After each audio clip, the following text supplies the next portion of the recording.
Okay, good afternoon, my crafty friends, and this video is for Roz. She commented the other day on my dictionary video and asked me what do I do with the dictionary pages when I get finished. So this is for you, Roz. This is my favorite thing. I love using junk mail envelopes. So this is a flip up for my next journal. And the dictionary page I put on the front. I cut out the window. I make a little tag for it or a bookmark. And because it's a flip up, I put a little slot in the top to put my tag into. So I'll show you quickly how I do this. Okay, first of all, I start with my envelope and I distress it. And I cut out two pieces. Actually, this should be, you know, when you grab scraps off your desk, there could be writing on it. So I cut out two pieces that fit my window. Though usually it's only one, but this one happens to have two windows.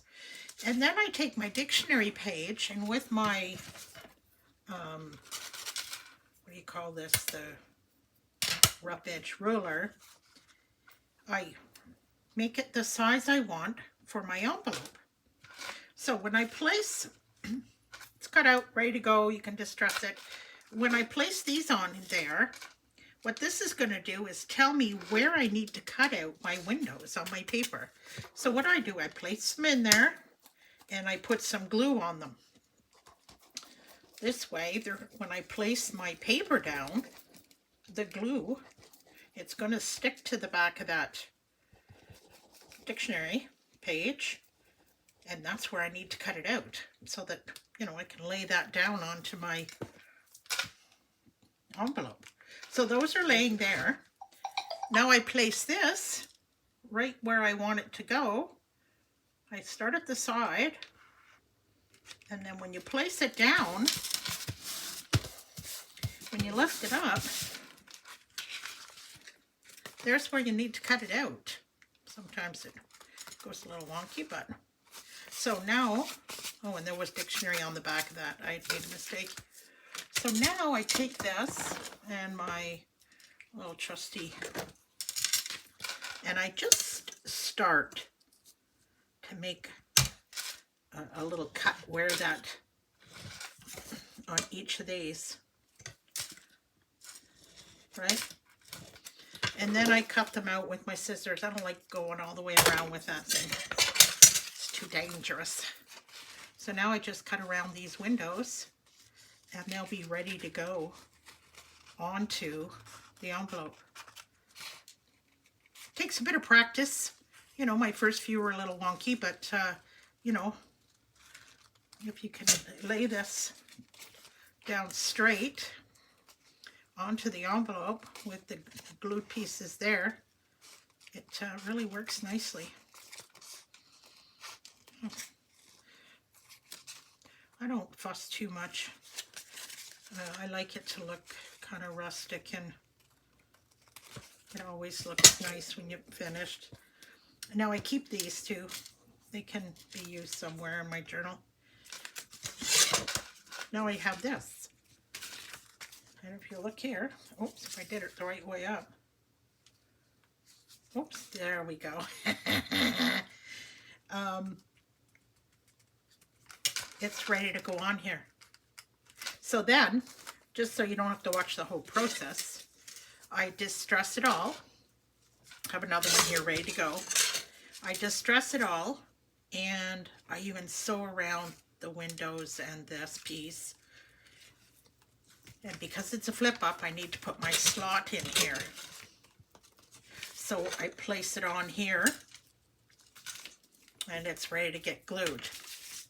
And then I'll show you how I put the slot in, and that'll be it. My glue of choice is Fabri-Tac. It never lets me down.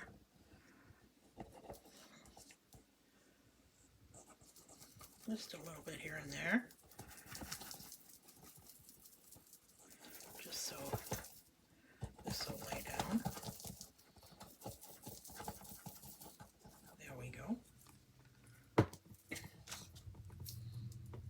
this gets placed here.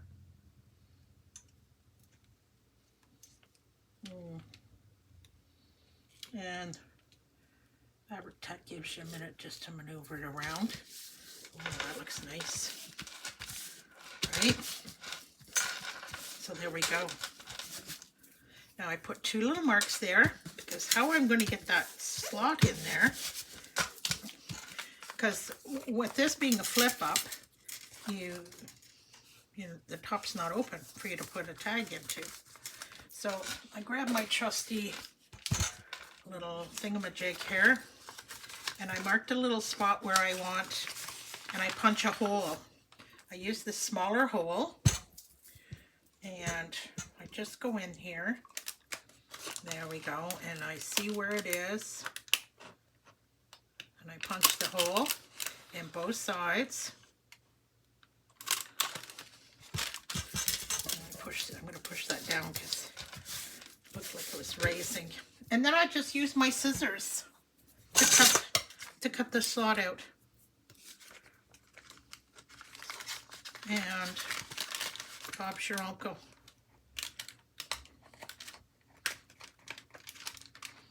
Takes a bit of doing, but you just cut around there. And this gets glued down on the page. I put a little bit of washi there, but I left the back in case they want to journal on it. Nice and grungy. And hope you enjoyed that. Talk to you later. Bye-bye.